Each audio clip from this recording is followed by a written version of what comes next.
Hey friends, Jim here with Philly Fixed. I'm excited to have you here today because Mowrator sent me their brand new all-wheel drive pro remote control lawnmower. That's right, it's a remote control lawnmower, just like toys you'd play with as a kid or an adult. But this is far from a toy. This is a heavy-duty 21-inch all-steel deck lawnmower that's remote controlled. So we're going to go through the features. I'm going to use it here in my yard, show you how that goes, and we're going to take a closer look. So this is the Mowrator S1 four-wheel drive. They also make a two-wheel drive version where these front wheels are just passive swivel wheels. But this is the four-wheel drive model. I've got a pretty big yard with some interesting terrain, so I had them send me that one when they asked. So just some basics here. You've got a single lever height adjust. The cutting height ranges from about 1 1/3 or 1 1/4 inches up to like 4 1/2 inches, and there's also some add-ons that make this a leaf vac, so you set it on the highest setting for that. This particular package comes with a 18 amp hour 56 volt battery, so you can't charge the battery in the mower. You've got to pull this plug, and you can see this thing's like a little suitcase, but it's lithium iron phosphate, not lithium ion.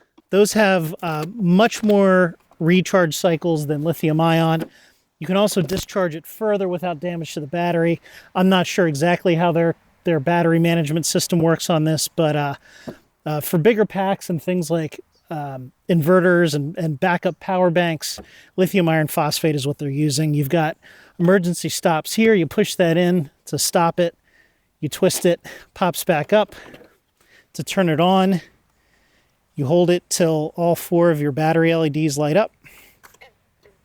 And it's got one bar with one flashing because I've been using it pretty extensively and we're down to about 33% battery. And then as it pairs with the remote, this light goes from white and it kind of goes up like a status bar to yellow. Then it turns green. That means you're good to go. So you do have a mulching plug in here, which again, as you can see, I've been getting some heavy use out of this thing with the mulching plug in. But it comes with a mulching plug, and it also has a bag that goes on the back. This front bumper actually has a collision sensor in it. You can see when I hit it, the lights turn red. It gives me a warning on the remote. I can clear the warning. Lights turn green, I'm good to go. It also has ultrasonic sensors right here and right here. And you can turn those on and off. Let me turn those on real quick. I've got them off. But if I turn them on, you can see the lights are yellow. So from off screen here, if I try to drive it into my feet, I flinched anyway. But see, I'm holding that button and it doesn't want to go because the ultrasonic sensors sensed that I was in the way. So I'll back it up again. And here we go. Got a little closer that time, but it's still stopped. It's going to be a yellow light. And if I wasn't on the settings screen here, it's saying obstacle detected. I can clear that, but when the ultrasonic sensors are on, it won't let me clear that because I'm still standing near it. I've actually had to step out of the way completely. There you go. Now that I cleared it on the remote, the LEDs turn green. No problem. All right, so that's your basic usage. If you turn the ultrasonic sensors off, it limits your range to, I want to say 20 feet on the remote. If you leave them on, it's pretty far. We'll show you that in a little bit. Let's go over the remote control here. So these are your autopilot buttons.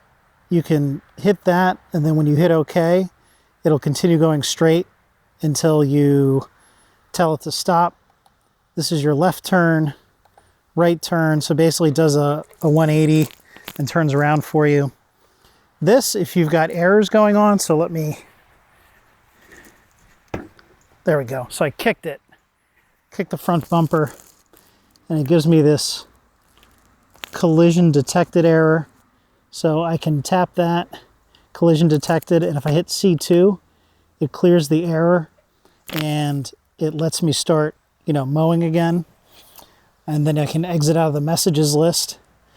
Here, with the blade, it's currently off, but if I hold the 2 buttons on the top at the same time, and then I hit OK, you can see it gives me the output wattage of the blade, which is only in the 200s because it's not moving, but if I hit some thick grass, I've seen it spiked as high as 700. So we'll let that stop. You can switch to vacuum mode, which I don't have the vacuum accessories right now. And then if you go to your settings, you can see I can turn off the ultrasonic sensors. You've got voice playback. It gives you your warnings. It beeps at you if the ultrasonic sensors sense an obstacle, which gets pretty obnoxious. You've got the collision sensor. You can actually turn off that front bumper collision sensor.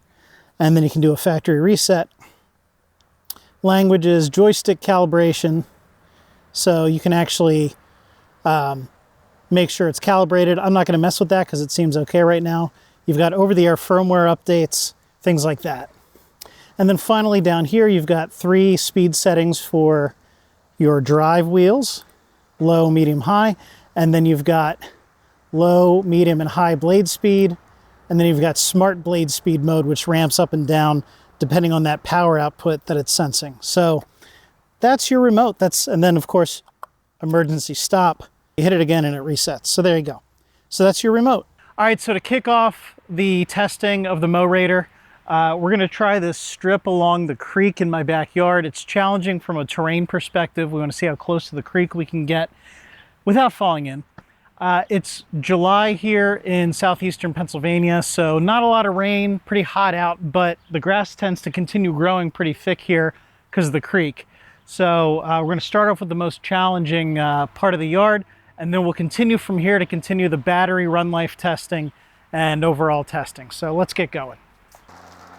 Now I should mention, I have the deck height set on number 3, which is probably, I don't know, an inch and change. I'll put it on the screen.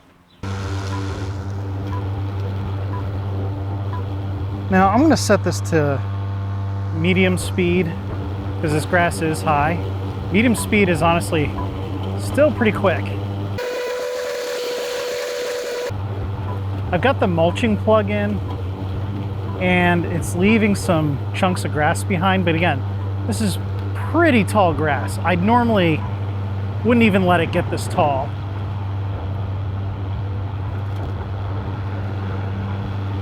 And I'm doing overlapping passes because of how tall it is. A little bit, I'm leaving about 25% overlap with the last pass. No bogging or anything like that.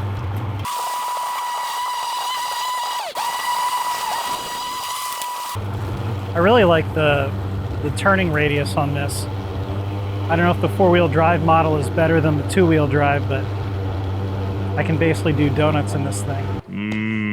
Donuts.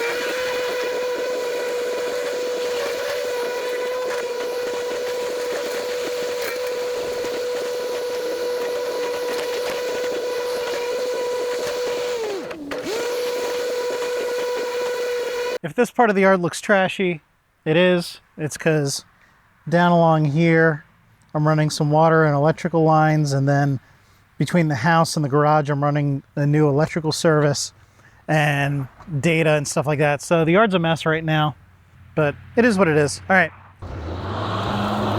I turned collision mode off, so let's see what happens if I just run into something. Here, let me run into the fence.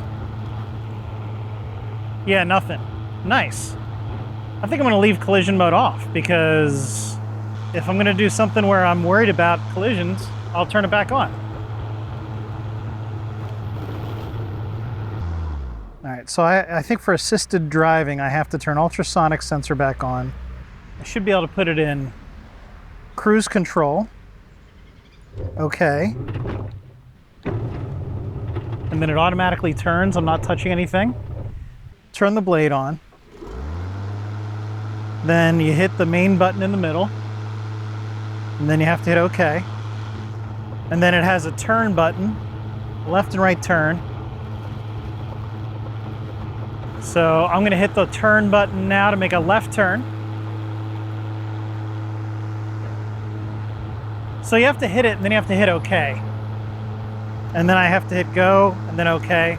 So every time you want to stop and make a turn, you basically have to hit the button and then confirm on the screen with the OK button. So again, right turn, OK. And then I hit go, OK. And it veered a little off, so I'm gonna correct it. You have to have a pretty smooth, flat yard, I think, because otherwise as it hits bumps, it's gonna lose its orientation. So, in my particular yard, I don't think I would use cruise control, because I don't think it would it'd be reliable enough to stay parallel to the previous run with all the bumps.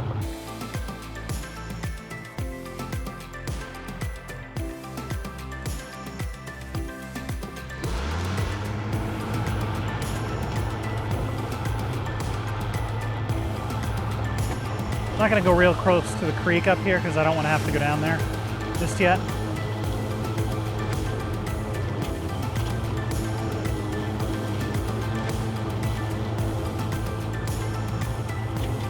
All right, while I'm time-lapsing you through the backyard here, I just kind of wanted to give you an overview of my property. So the first portion of the video, I was cutting this little strip between the creek and garden beds. So that's this 965 square foot area. Then I had you over here cutting the flat area, trying out the cruise control, smart drive assist. That's about 1,300 square feet. I've got a little area up here. I've got this area in the middle of my driveway, which forms like a horseshoe. Got the little tiny front yard, and then the majority of it is the backyard here. Most of my 2-acre lot is woods back here, so I've got about approximately half an acre of actual grass. So just so you have an idea, and at the end of the video we'll see how long all of this took and where the battery life is at. All right, let's see how far up into the woods I can get before I lose it. Let's see if it cuts out. Still going. Nope, kept going. That's probably, I'll measure it later. All right, so while I'm time-lapsing you through the rest of the areas I have to cut on my property, I'll run you through some things. So this claims that it can do half an acre per hour. It also claims that it can do up to 1.125 acres on a charge, or 1 1/8 of an acre. By the time I finished all of these areas, I added up the times using my video footage, and it took me about an hour and a half to do about 0.4 acres. Now, I have a very inefficient property to mow. You can see earlier how chopped up it is. I was also learning how to use the mower, and I tried to cut out times where I was standing there, the mower wasn't moving, I was trying to figure something out, but I still came up to about an hour and a half. Now, at the end of mowing all of the areas that I showed you on the map, I ended up with 11% battery. So I would estimate that with the inefficiency and terrain of my yard, I could get about a half an acre worth out of a battery charge. But that being said, I was able to do the entire property with 11% left, which is, I believe, pretty good based on my usage of walk-behind self-propelled mowers from Ego, cheaper one from Wild Badger Power. None of those are able to do even half of the property on a battery charge. So overall, I'm impressed with the battery life on this thing, and I think if I were to use it a bunch more, I'd get faster at it. But that's just a point of reference for you.